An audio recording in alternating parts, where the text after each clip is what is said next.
बंधुओं, आज हम एक ऐसी कथा का श्रवण करेंगे जिसको करने से सुहागिन महिलाओं के जो भी पाप किए होते हैं वे सब समाप्त हो जाते हैं और उन्हें संसार के समस्त सुखों की प्राप्ति होती है। तो कथा इस प्रकार है।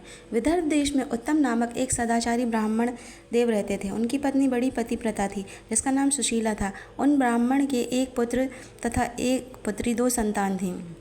विवाह योग्य होने पर उन्होंने समान कुलशीलीन वर के साथ कन्या का विवाह कर दिया। देवयोग से कुछ दिनों बाद वह विधवा हो गई। दुखी ब्राह्मण दंपत्ति कन्या सहित गंगा तट पर कुटिया बनाकर रहने लगे।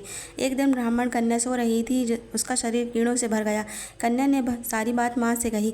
माँ ने पति से सब कुछ कहते हुए पूछा, ब्राह्मणात, मेरी साध्वी कन्या की यह गति होने का क्या कारण है?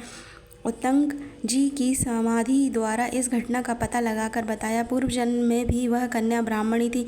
इनके रजस्वला होते ही बर्तन छू दिए।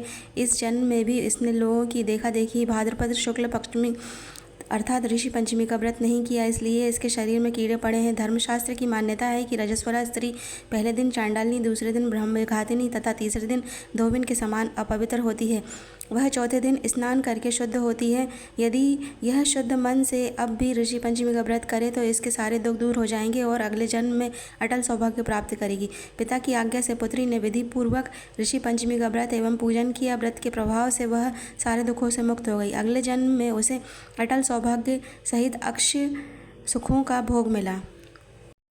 ऋषि पंचमी के दिन सुबह जल्दी उठकर स्नान आदि से निवृत्त हो जाएं, घर व मंदिर की अच्छे से साफ सफाई करें और पूजा स्थान पर एक चौकी रखें। सभी पूजा सामग्री जैसे धूप, दीप, फल, फूल, घी, पंचामृत आदि एकत्रित कर लें।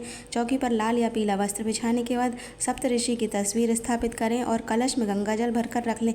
आप चाहें तो अपने गुरु की तस्वीर भी स्थापित कर सकती हैं। कलश से जल लेकर सप्त ऋषियों को अर्घ्य दें और धूप दीप दिखाएं। अब उन्हें फल फूल नैवेद्य आदि अर्पित करें। पूजा के दौरान सप्त ऋषियों को फल और मिठाई अर्पित करें। सप्तऋषियों का मंत्र जाप करें। अंत में अपनी गलतियों के लिए क्षमा याचना करें।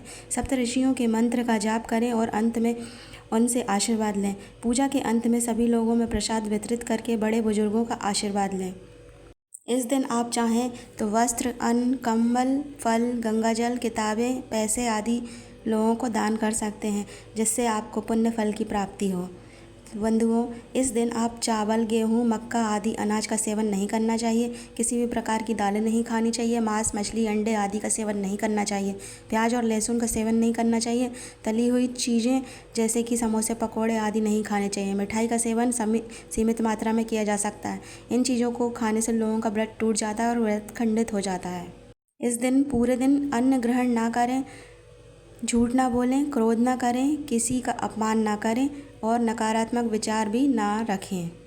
जो महिलाएं इस व्रत का पालन करती हैं उन्हें अगले दिन सूर्योदय के बाद ही पारण करना चाहिए। तो बंधुओं, यदि वीडियो पसंद आया तो लाइक कर दीजिए, चैनल पर नए हो तो सब्सक्राइब करिए। मिलते हैं जल्दी ऐसे अच्छे वीडियो देखने के लिए, बने रहें मेरे साथ।